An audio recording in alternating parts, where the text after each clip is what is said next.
Hi.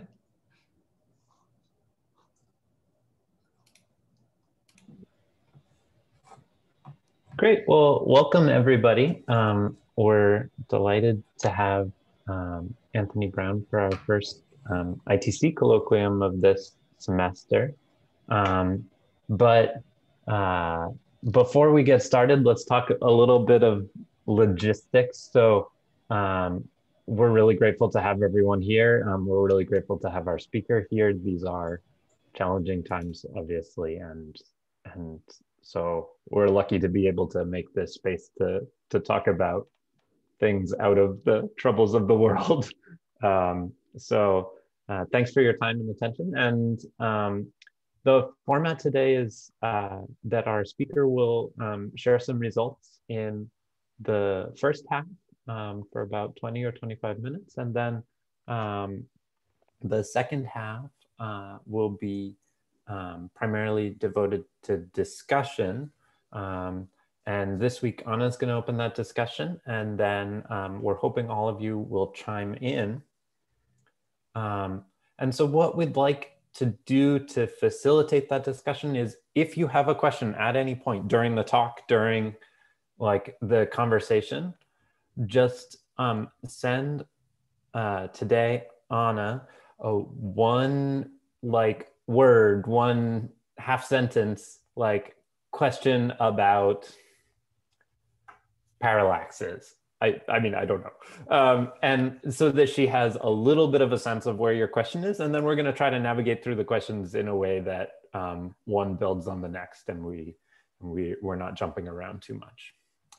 So at any point, if you have a question, just send a private chat through Zoom to Anna, and then we will go from there. Without further ado, I'll pass the mic over. Okay, so I will just give a brief introduction to Anthony. It's really, well, first of all, I'm also very happy to see so many of your names on this call. It's been a while. Our last meeting was on December 3rd, which was coincidentally also the day of the early data release 3 from the Gaia mission. And despite the pandemic and everything else going on, it was an exciting time, especially for galactic astronomers. And there was a flurry of papers coming out in the meantime. So it is really very exciting that today with us, we have Anthony Brown, who as the chair of the Data Processing and Analysis Consortium of the Gaia mission is really the driving force behind all of the science that has been enabled with this data. So Anthony is a faculty at Leiden, where he also, I think, spent most of his career, also got a master's and PhD there, and has been on the faculty since 2001. So his scientific interest started with OB associations and open clusters, and then through that sort of direction, he moved into this idea of using astrometry as a main tool for studying these objects.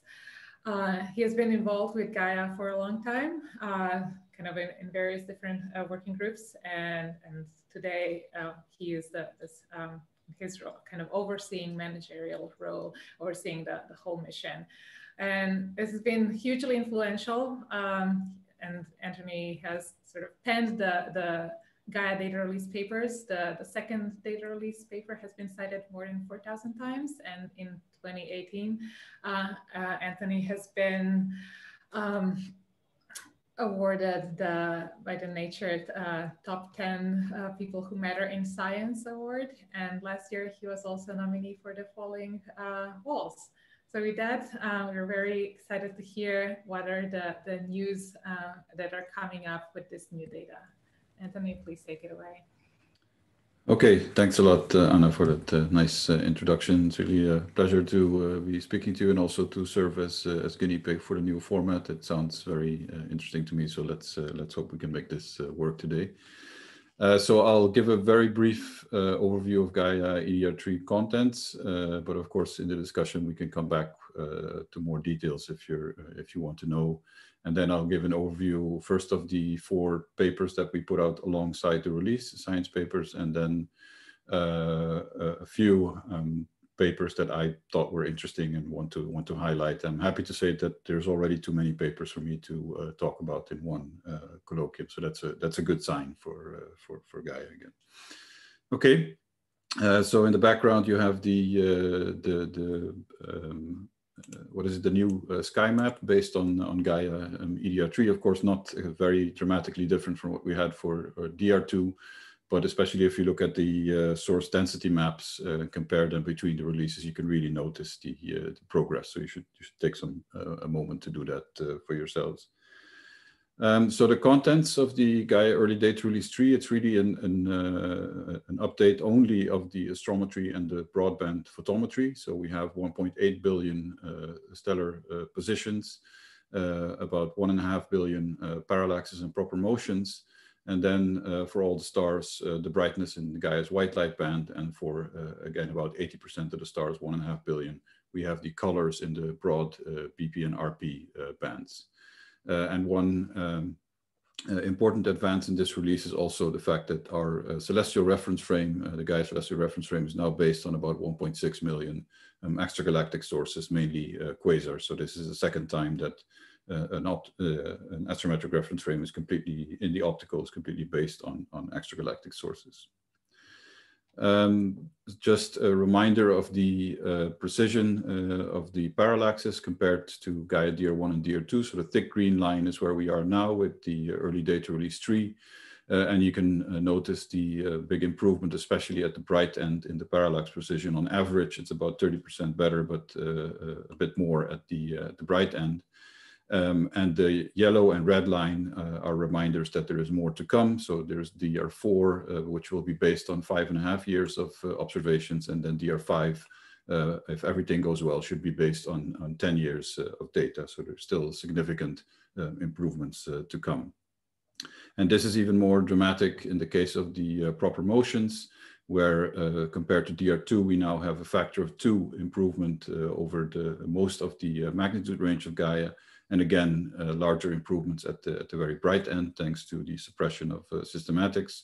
And one interesting thing to note is that in Gaia DR1, we had this subset of Hipparcos stars, where we effectively made proper motions on a 24-year time baseline. And now, just with Gaia EDR3 itself, based on a little under 3 years of data, we are already as good as this 24 years baseline.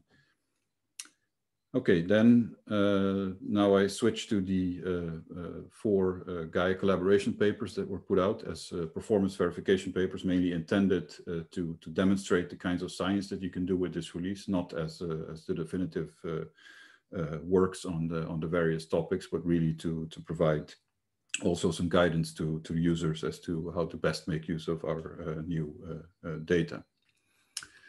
So the first one is on the Gaia catalog of nearby stars. So this is a very precise inventory of everything that is located within 100 parsecs from the sun. And this infographic just illustrates the enormous expansion in our knowledge compared to what was known previously from the ground and Hipparcos about the precise contents of stars within 100 parsecs. Now, of course, you can ask why did we wait until EDR3 to do this? This could have been done with Gaia DR2 as well, but there we were suffering a lot more from sources with spuriously large parallaxes. So the inventory of the nearest 100 parsecs would have been quite a bit less reliable. So what they did in this paper is to apply machine learning methods to classify the astrometric photometric solutions of the EDR3 stars into reliable ones and less reliable ones. This is what you can see in the top left in the HR diagram. So all the bluish points are what is considered to be reliable data in terms of astrometry and photometry, and the yellow points, you can clearly see that there are problems with either the parallax or the photometry itself. So this paper is actually a very nice one to turn to if you're looking for guidance on how to select the best quality data from Gaia EDR3, or if you're looking for ideas on how you can apply that to your specific samples, the best way to select the high quality data. And they give a few science examples. One of them is the fine structure on the HR diagram. This was also discussed with Gaia DR2 data, but this can be done now in much more detail with EDR3. And you see, for example, the gap that was discovered by Zhao et al. Around the M stars, a gap in the luminosity distribution. And there's many more fine structures that can be seen now with the better parallaxes and also the better photometry. And then in the bottom two panels, you see the example of the Hyades cluster, which is now mapped over, or more or less the whole sky, so including its tidal tails. The core, of course, was already very well mapped, but now you can really do a very good job on the tidal tails, thanks again to the proper motion improvements. And those tidal tails nicely follow basically what you expect from if you do n-body simulations of a star cluster disrupting in the tidal force field of the Milky Way.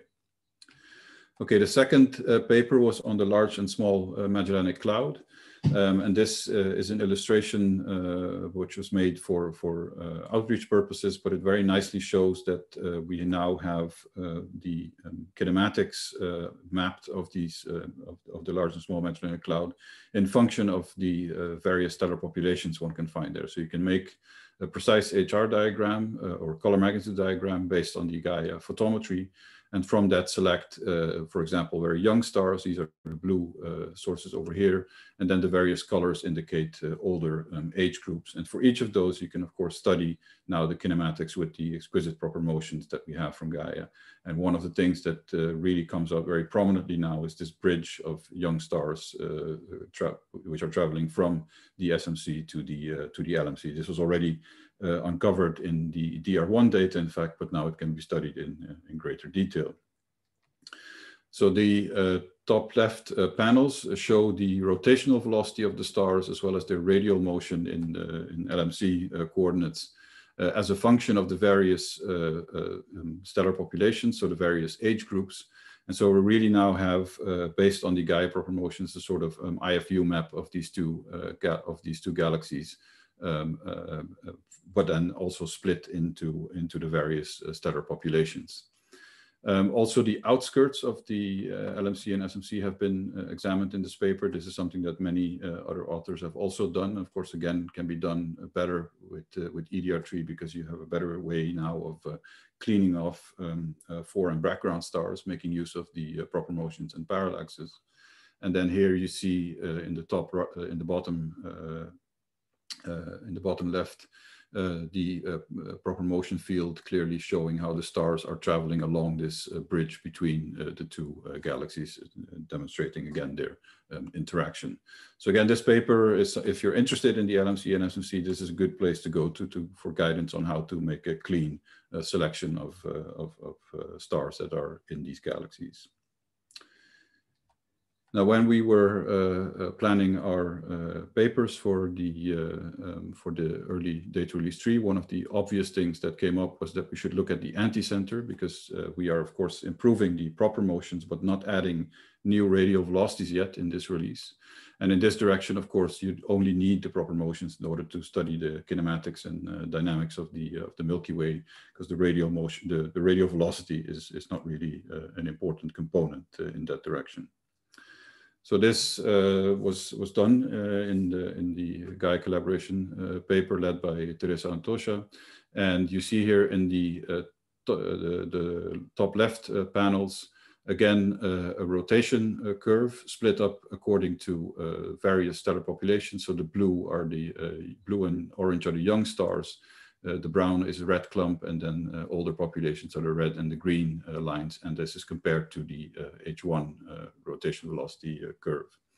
The bottom part shows the dispersion in the azimuthal motion of the stars. And then on the other panel shows the vertical motion of the stars. And again, also the dispersion.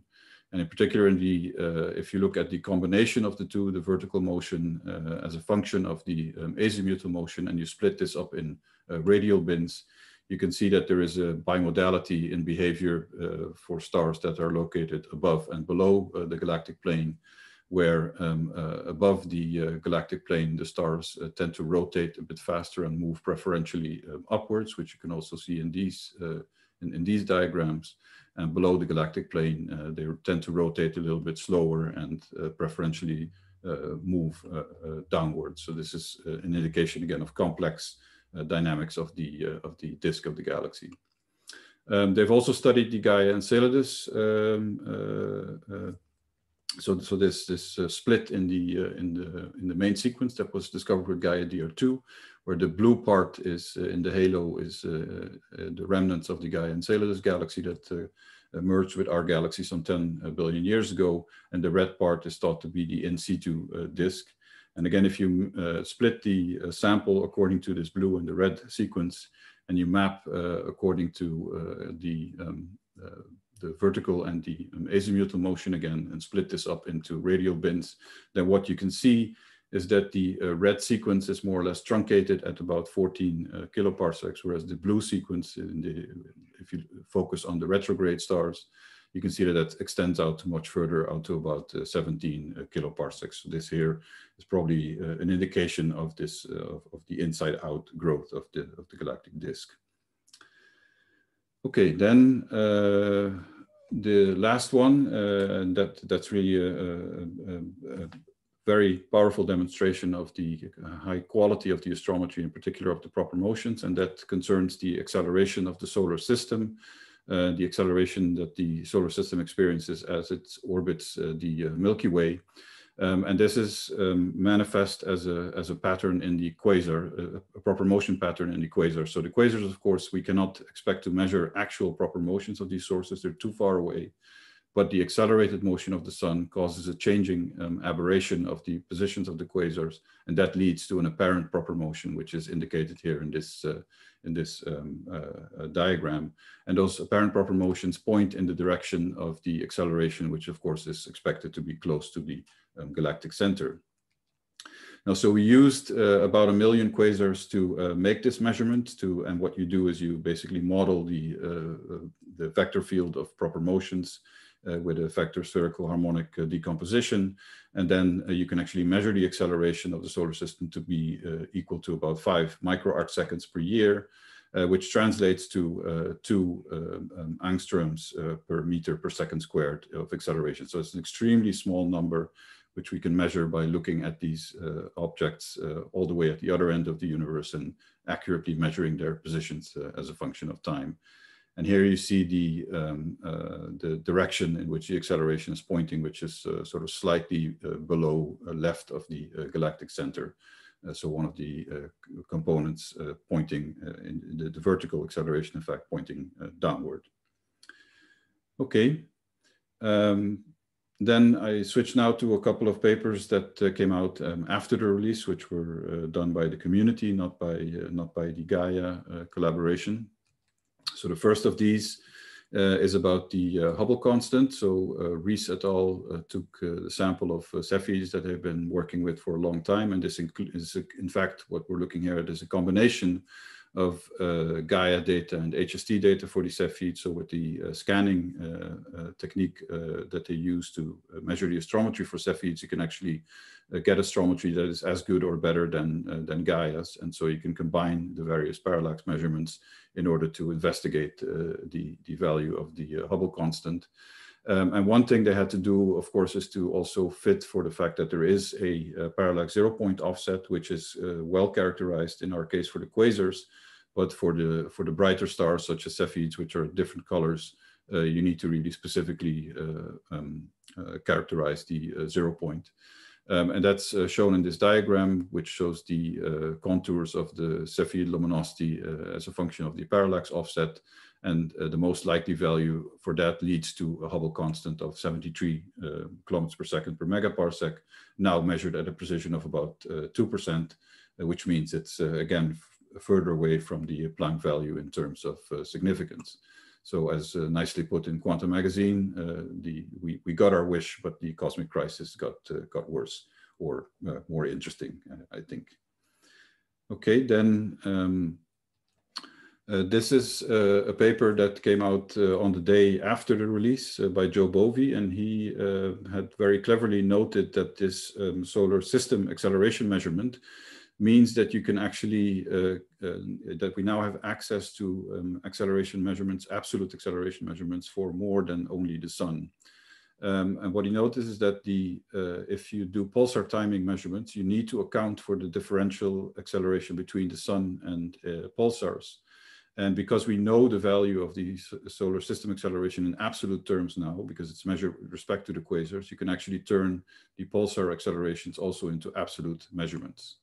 And you can compare the acceleration field that you measure that way directly with a couple of popular Milky Way models. So these are the various pulsars in the sample, and the acceleration as predicted by the Milky Way model nicely corresponds with what you see in the data. And by making use of the known distance to the center of the Milky Way from the gravity instrument, again, astrometry, and also the proper motion of Sagittarius A star, which comes from other astrometric measurements based on VLBI, you can start looking at the traditional Milky Way parameters, including also the rotation curve, where you can again make use of these pulsars. And that shows that, as we already know, of course, that the rotation curve is flat. And so these measurements, of course, are not super constraining at the moment, but in the future, of course, we expect to be doing better on the solar system acceleration measurement. And also one can expect improvements in pulsar measurements, so we can really start probing the acceleration fields directly this way. Okay, the other way to do one other way to do Milky Way parameters was presented in a paper by Malhan and collaborators. And what they did is they took streams in the Milky Way that are in sort of an ideal place, so they are not disturbed by the disk or the LMC. They correspond to low mass progenitors, and their apocenters are within 30 kiloparsecs. And for those streams, you can more or less assume that the motions of the stars should lie along the stream, so that the stream itself, the morphology represents the orbit. And any deviation away from the motions being along the stream can then be ascribed to the reflex motion from the sun that enters into the proper motions that we observe. And if you then fit all the streams according to the criteria I just selected, according to the criteria I just mentioned, you come out at these values for the parameters of the Milky Way, with a rotation velocity or azimuthal velocity for the sun, which is very comparable to that which was derived by Bovie based on the combination of the solar system acceleration and the other measurements. And the interesting thing they find is that the vertical velocity they find in this way, so measured with respect to things that are at most 30 kiloparsecs away in the halo, is 3 kilometers per second or so, which is lower than the traditional values. And maybe this is an indication that there is a bulk motion between the disk of the Milky Way and the halo, something, for example, that can be expected from an interaction with the LMC. Continuing on the streams, so this is work that was done by the same group led by Rodrigo Ibata in this case, and these are new detections as well as known streams done with Gaia EDR3. So they have two samples between 3 and 12 kiloparsecs, and also between 10 and 30 kiloparsecs, and especially in this distance range, they find quite a number of new streams, which again is testament to the increased quality of the proper motions. And that can be very well seen in this plot, where they show the proper motion vector diagram. For DR2 are the red points, EDR3 are the blue points, and you can clearly see the tighter distribution, so the better quality of the proper motions. And also in their looking for these streams, they fit in fact stream models, and including also the color magnitude diagram. And of course, they derive a predicted distance along the stream. And if you can compare that to the parallaxes, again, you see a tighter distribution in the blue than in the red points. So again, illustrating the increased quality. Now, one of the things in these diagrams is that they show associations between the streams and possible progenitors. For example, the Fimbultul stream over here is associated with omega Sen. That was another work that was done also based on DR2. And there are a number of other associations that they can make now between the streams themselves and the progenitors of the streams. Now this was, yes, thanks. This was also done in this work led by Anna. So this is partly based on the also on the H3 survey in combination with Gaia EDR3, where again they in this case they make a distinction between the progenitor of the stream itself, so the parent body of the stream, and then you can also try to in this case in the ELZ space. Also try to identify not only the, say, the globular clusters that are associated with a particular stream, but you can go one step further. And if you examine the background stars where you can identify the Milky Way, sort of the satellite galaxies that were merging with the Milky Way in the past, including, for example, Gaia Enceladus. And so then you can identify not only the stream with a particular parent body, progenitor, but these progenitors then again can be associated with the host Milky Ways or the host galaxies that brought them in to the Milky Way. So we can really start piecing together a quite comprehensive picture now of how the halo of our galaxy was assembled over the course of time. Of course, this was one of the big promises of Gaia, and many of these things have been done partly already with DR2, but now with the much better proper motions of EDR3, this can really be done in much greater detail. Okay, and then the last example is a different topic. So this is about the famous double cluster H and Chi Persei. And here you see a straight up selection of sources from the region on the sky around this cluster, and you can very easily spot it in the simply in the star counts of Gaia EDR3. And this was examined in detail by D'Alessandro and collaborators. And they noticed a lot of subclustering in the area around the H and Chi Persei. And this is shown here in the form of this density map. So the double cluster sits here in the middle, but there's clearly a lot of associated structure in a wider region around it. And in fact, if you subtract all the dense concentrations of stars and you then look at the distribution of the remaining stars associated with this overall cluster environment, it very much looks like a king profile. So what they're proposing is that what we're seeing here is in fact the ongoing process of the hierarchical assembly of a much larger cluster. So we start with star formation in a large region, which itself is clustered, but then over the course of time, these things merge into what could be like a small globular cluster or something. And this is also, they support this in this paper with simulations, but of course, there's probably quite a lot of detail still to be sorted out on this topic. Okay, then just to end, a teaser for next year when we will bring out the Gaia DR3. So DR3 will contain not new astrometry and photometry, but it will contain all kinds of other data products that have not been put out yet. So this includes the radial velocities, but also things like the binary star catalog, variable stars, astrophysical parameters of stars, and also spectra based on the blue and red prism photometers. And here you see examples of quasar spectra in their rest frame wavelength, and they are sorted according to the look-back time. And of course, with longer look-back times, you start to compress those spectra observed in the optical when you convert them to their rest frame wavelengths. And you can clearly see a couple of the prominent emission lines. And again, this is just a taster of the kinds of things that you will have as part of DR3. So of course, not only quasars, but we expect to put out many spectra for stars and all kinds of other sources.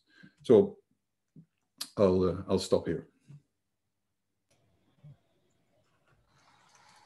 Thank you so much, Anthony, for the... Thank you.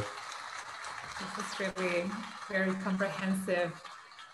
So as we proceed, remember that if you have questions, just send a word or two to Anna and she'll call on you when we get there.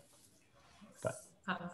Yes, that's a good reminder. And Anthony sure left us with a number of possible leads to kind of continue the discussion. But I would like to start with what appears to be a unique aspect of this data release. I feel like, in a way, it's a data release that was the easiest to prepare for. because we're aware of what kind of data we are going to get. It was just going to be more precise than in DR2. And at least here at the CFA, I know there are a number of people who already had, their favorite exoplanet host stars, or their favorite like 3D dust map that could use better parallaxes, or in my case, the history of the halo. So we kind of all have our favorite types of objects to follow up on. And I wanted, Anthony, to ask you, what was your favorite object? What is the thing you first looked at, given that you kind of so selflessly highlighted everyone else's work? I want to give you the chance of kind of saying like some of the fun stuff you got out of this data set. Yeah, unfortunately, so far not haven't really had a chance to dig into it. There was just too many things to do. I did define a couple of projects with bachelor and master students that are starting up soon. And one master student was already working with DR2 data we're going to try to redo the measurement of the rotation of M31, because I think it's spectacular that you can actually do that from 2 million light years distance. And so she's working on trying to improve the identification of isolated stars with good quality astrometry, and then we do the measurement again. And then with the bachelor students, there's various topics. The fine structure on the HR diagram is one of them is going to look into that. They didn't do much on it in the paper, so we can go further with that one. I think that will be interesting to see what we find and whether we can find any kind of explanation for it. Wide binaries was another topic. Now Karim El Badri has already put out a paper, but actually that's a fantastic basis for these students to start analyzing, because there's many things that one can do that have not been really discussed yet in the paper. I've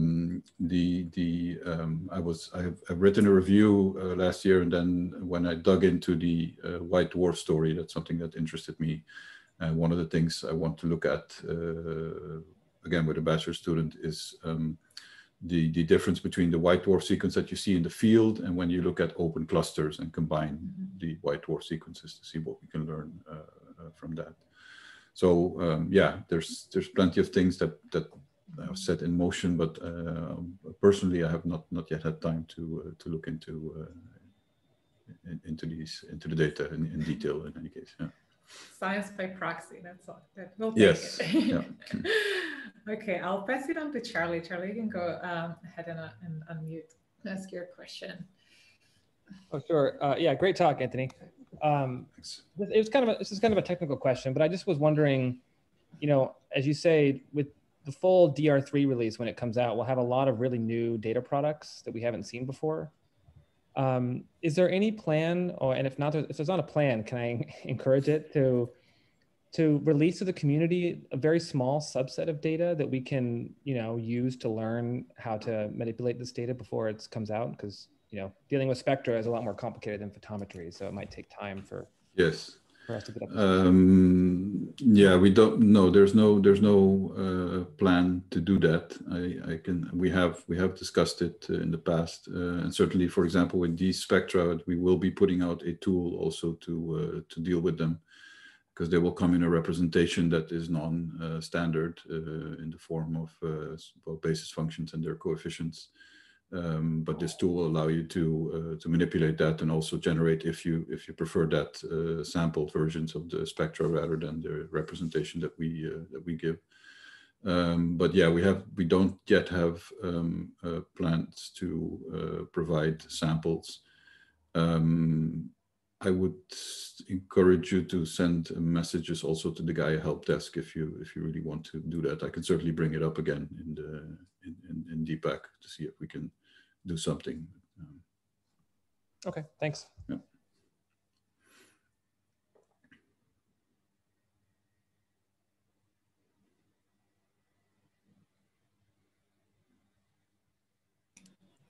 So continuing on this sort of plan ahead, I noticed that on the first slide, the curves you showed of the expected precision, there was the DR5, and I think you mentioned that that was like the 10-year data.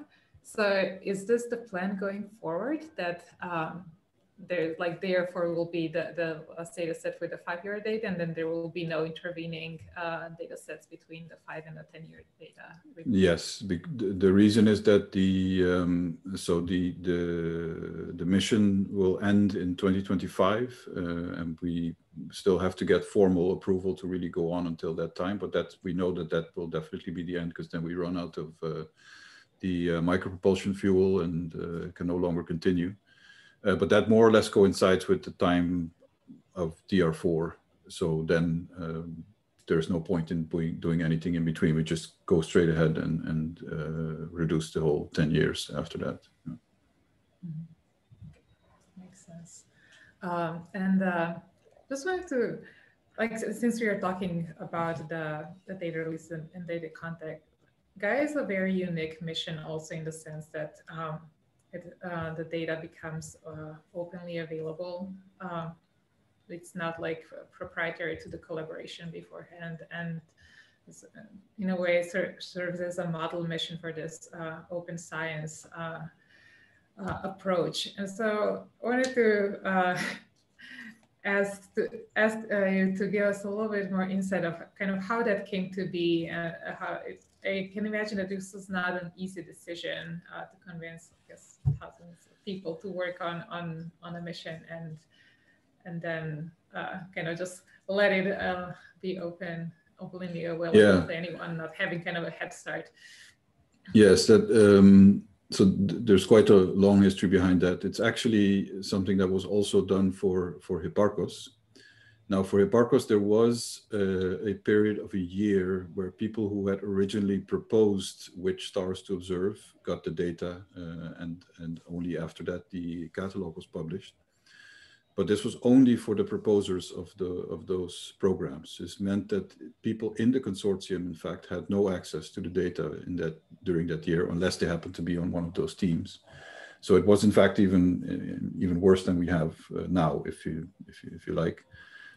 So already at that time, there was this concept of there is no, other than for the original proposing teams, there is no proprietary period for the consortium that actually did the data processing. Now, of course, there was overlap between them.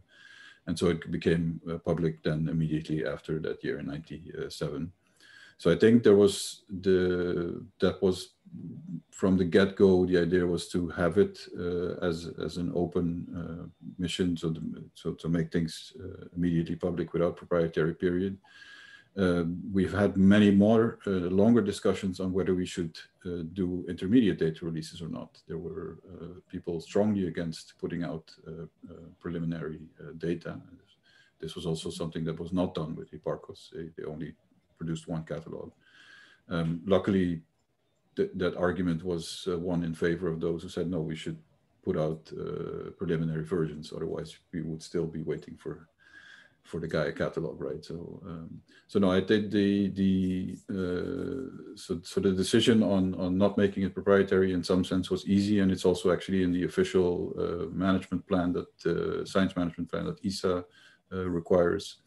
But it's not necessarily a popular thing with everyone in DPAC or in Europe, because there are clear drawbacks, of course, when you don't have a proprietary period. Yeah. And I'm not sure this will ever be repeated. I'm afraid. So I agree. I think it's a great model. I think we've profited enormously from it. But yeah, there are also clear disadvantages for those who are actually working on the data processing. Yeah. Yes, for sure. Well, thank you for being the champion of this model. We truly have benefited a lot. Morgan had a follow-up question. Yeah, I was wondering, just hearing you talk a little bit about like the time between DR4 and DR5, and then, you know, obviously beyond. How does as the spacing between the releases gets longer, what will that mean for like the human side of the data processing consortium, and what happens to the team as those transitions happen and beyond? How do you get all that process working? especially in concert with this sort of open model that the team has adopted to very much to the community's benefit. Yeah. Well, we actually had a Deepak executive discussion on this topic today on our longer term planning. And one of the things that indeed we worry about is the motivation of people. How are we going to keep people happy to continue working on Gaia? Because you can see from the way the releases have developed that it will still be quite some time before DR5 is there. And we're of course also facing increasing competition from other surveys and missions that need funding, not only within ESA but also outside. And there are, DPAC members who are starting to get involved in other surveys. So it's something we're discussing, and motivation is an important aspect there. Yeah, and then we might have to think about other ways of doing releases, or other way, or things like being a little bit more relaxed with the data policies, etc., in order to make sure people are motivated to continue working on Gaia. But that's something that will, for the moment, this is not going to have any consequences. But in the long term, we need to keep an eye on this. Yeah. Yeah, and it's interesting because I think it really relates to the field as a whole and how we collectively choose to pursue our science, because I at least see the team's decisions as like breaking a new territory for astronomy in particular. But yeah, so all of this is uncharted for our field at least, and I think there's a lot to learn. I think this has been discussed in many for many different reasons, of course. But the how you build up a career in astronomy is one of the central questions here. For keeping people motivated, because it is there are plenty of DPAC members who manage to keep up a good publication track record, but not everyone can do that for various reasons. But you still need the people to do the work, but then it's very difficult to make a career, because we still tend to look primarily at science output rather than have you contributed to a particular mission or data collection or whatever. But that's very hard to change. So we're certainly also looking at other ways of keeping up motivation. Really interesting. Thanks. Yeah, interesting. Switching gears a little bit, Phil had a question about, I think, the plot you're showing here that might actually keep some of the people busy and maybe motivated to continue pressing on.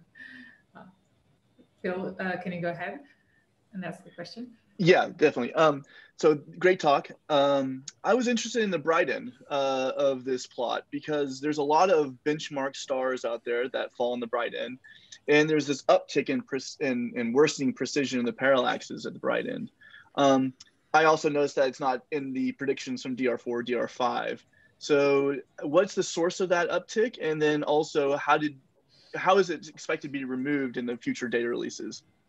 Okay, so you can notice that there's a clear difference between below 11 and above 11 magnitudes. And so what happens here below magnitude 11 is that the images on board start to get saturated. And what we do there is we cut down on the integration time by essentially blocking the built-up electrons before a certain amount of lines in the CCD, and then only integrating over the rest of it. And this cutting down increases in severity when you go to brighter and brighter stars. So for the very brightest stars, we're actually having like a 2 millisecond integration, something ridiculously short, but then it's already causing saturation issues. And this means that for every interval in magnitude where we have these different gates activated, you have effectively a different instrument, because you're using only a part of the CCD. It has different sensitivity, it has slightly different optics, but it's all important when you're talking about microarcsecond level astrometry. And this also means that for those magnitude intervals, for example, we have to do actually a separate calibration of the attitude of the spacecraft. But at the same time, we have less stars to do the calibration with because there's less stars at the bright end. And then the other thing is that you have that with all these different, effectively different instruments coming in at the bright end, you also have to tie them all together. So you have to have enough stars that were observed in different settings. And luckily, the onboard magnitude estimate has an error on it. So sometimes a star is observed at one gate setting, sometimes with the other. So there is this overlap. But these things make the calibration at the bright end very difficult. So it's from the point of doing the actual fitting of the image with a PSF, where the PSF model is a bit difficult to derive very accurately at the bright end. It's treating the saturated images is tricky, and then you have all the other things coming in, like the various calibration models that you need for the different instrument settings, the different attitude, etc. So that is why the systematics here is much more important. And at the very bright end, it's just a signal that the saturation becomes really a big problem. Now for the very brightest stars, so naked eye stars, we are doing special observations where we actually, those stars are not necessarily automatically detected because the images are so saturated that it looks like an extended object to the onboard system and it just rejects it. So we tell them, we tell Gaia, we know there's a star passing because we have Hipparcos information on it. So just take the data. And for those stars, we have, there's two groups, stars where we just take a more or less a 2D image and they can be handled more or less in our current pipelines. And the other ones are even the really bright stars like Sirius, you actually need to patch together several windows along the wings of the PSF. So that requires a special sequence of observations. Those are also done. But for those stars, we are now looking into not using the core of the PSF to reduce the data, but really looking at the spikes, which are probably good enough to do the astrometry. But that's an offline process, which will take a while. But the hard work will be in getting down the systematics. So making sure that our PSF models are really super accurate, that we can really deal well with saturated images, but also things like the effects of charge transfer inefficiency might at some point start playing a role. We've been lucky so far. The sun has been nice to Gaia. So the radiation damage is much less than we expected. But if we go on for the full 10 years, it will play a role. So that's an additional factor in there.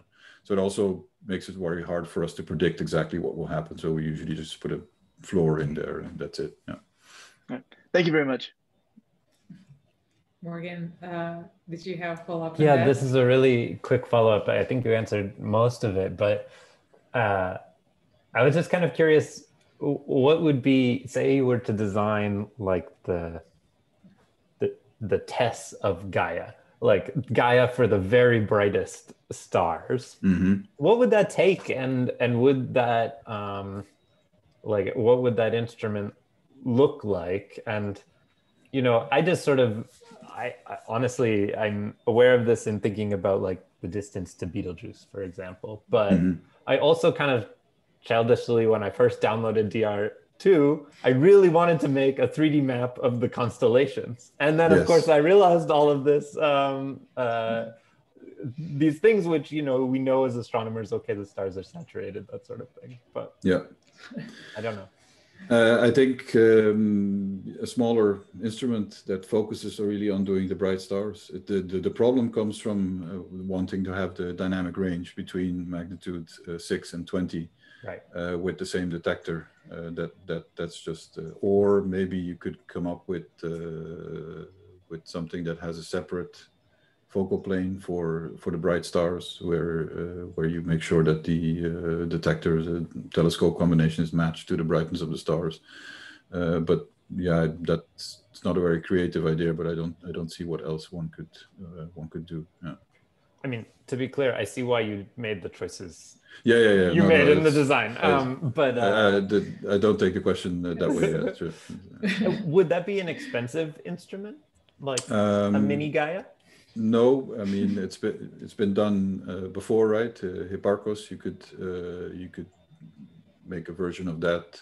I mean, it won't be very cheap, but you could do it as a much smaller mission. In fact, the Japanese have a spacecraft.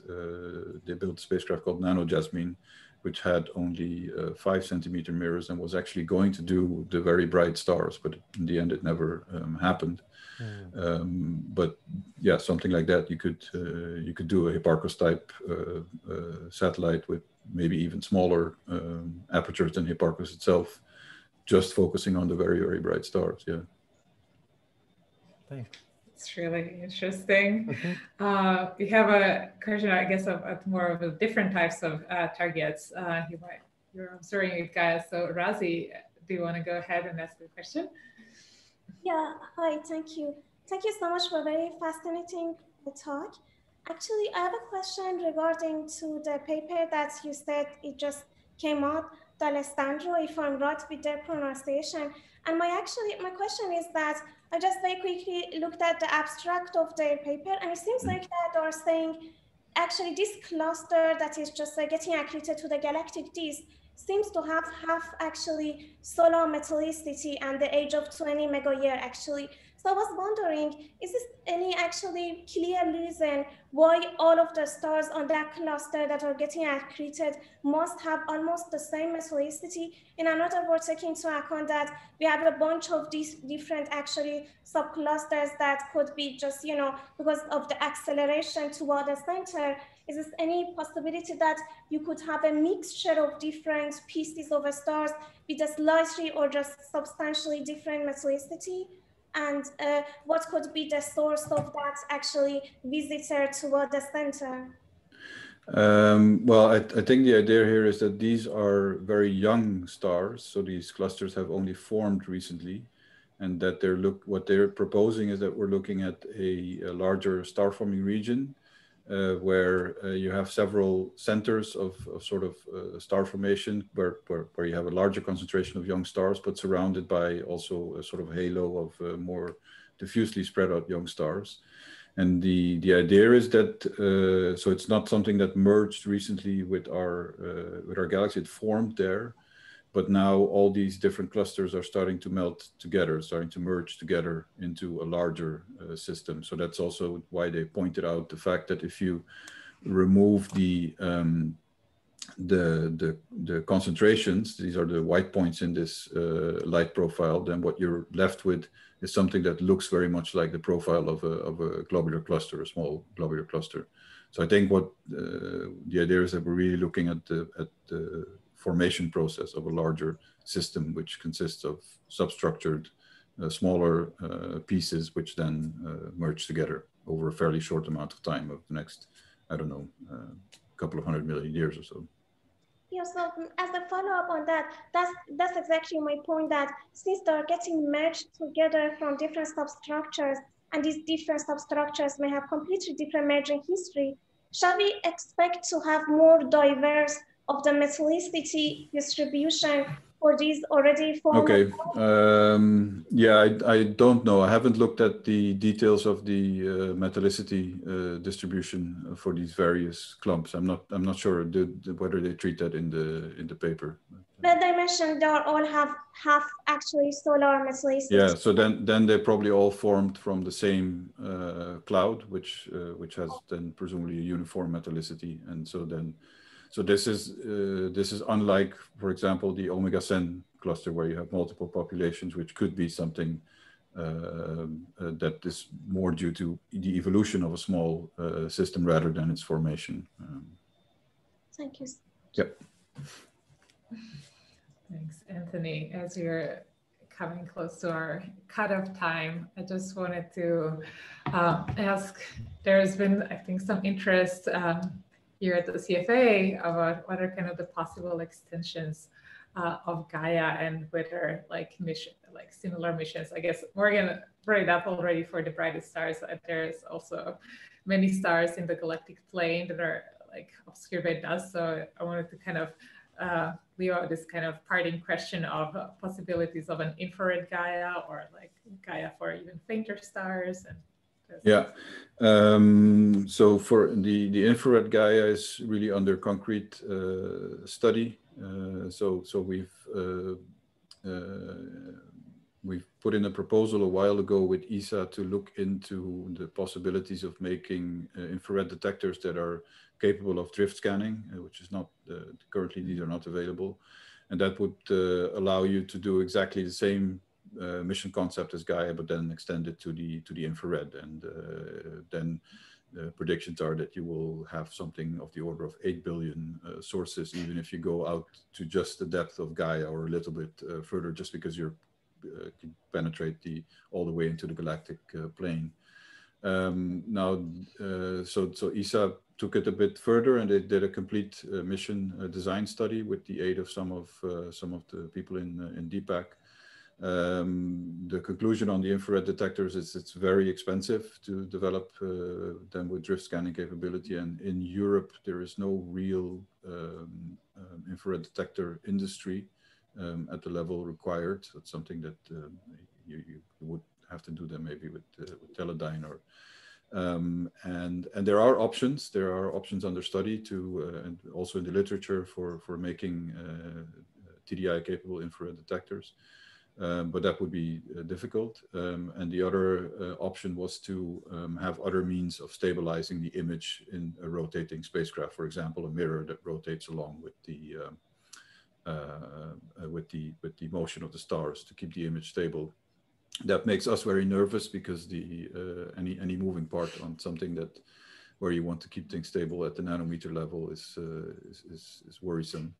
But with the calculations that they did so far, it seems to fit into the attitude accuracy budget. But yeah, this is still being looked into. So at the moment, the status is that we put this in a full proposal for this mission for the Voyage 2050 program of ESA, and the process was started early last year. And right now, because of COVID, etc., it's a little bit stalled. So I don't know what the status is. We have gotten some questions on specific aspects of the mission, and I think it's been well received also on the back of the success of Gaia. But there are papers on Archive. The proposal itself is in fact on Archive, I think, so you can have a look at that for more details, and it will also appear in Experimental Astronomy soon as a full-fledged paper. But that's the most concrete option at the moment, and we have done some thinking about even crazier stuff, going to nanoarc-second precision, where you can really start directly measuring parallaxes out into the local group, etc. But that would, at this moment, the only thing we can come up with is an interferometric mission, because you need a very long baseline to get the astrometric accuracies. But then, how do you do a global astrometric concept with that, because you can no longer easily realize this scanning revolving mission like Gaia with an interferometry where you have formation flying, etc. So that still requires a lot more thinking, creative thinking, people with completely different ideas, etc. And one of the issues there is also, if you really start pushing it to that level of accuracy, things like light bending in the solar system become even more important than for Gaia to correct for it. And that means you need to know like masses of all the asteroids, things like that. Develop your relativistic theories to much better precision. There's also the question of whether you will have enough compact sources in the universe to serve as a reference frame. So things that are much smaller than an AU. So yeah, there's quite some thinking to be done there, but of course would be great if we could get there at some point. Definitely something to aspire to, I think. Yes, yes. Thank you, Anthony, for the great talk. Thank you for all of your work on the Gaia mission, for making the data public. We hope to have you back once the new developments happen. Thank you. Yes, let's see if I can make it over there in person at some point again. Nice. That would be really nice. Yeah. Yes. Okay. Thanks. Was a lot of fun. Thank you. Thank you. Right. Thank you all for coming. See you next week. I guess Warren, I don't know if like Warren's here. Warren had a follow